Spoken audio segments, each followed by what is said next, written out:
My name is Jake Dragseth. I'm from Port Townsend, Washington, in America. We got lots of testimonies. Okay, good. You know, as we started to work with our civil servants this last year, here's 4 of them. One is before Christmas, our police chief for our city came down, and he's not a Christian man, but we asked him if there was 3 things that we could change through prayer, what would they be?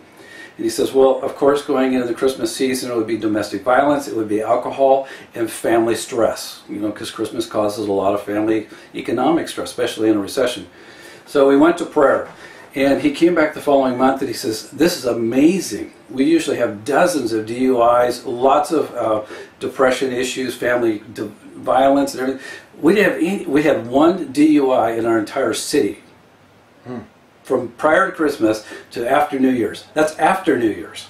He was just amazed. So he keeps coming back and saying, now I want you to pray for mayor come in, and he's not a believer.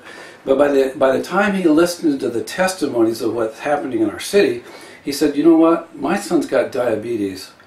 If you could pray for my son. So I mean, it went straight to personal for him. So we've got about 150 people praying specifically for his son to be delivered and set free from diabetes, because then we'll have his full attention. Back in March, we had our county commissioner come down, and we asked him, what would be 3 things we could pray for? And he says, number 1 would be the whooping cough epidemic up and down Washington, because we're showing the same stats. Children are dying in our state. This is serious business.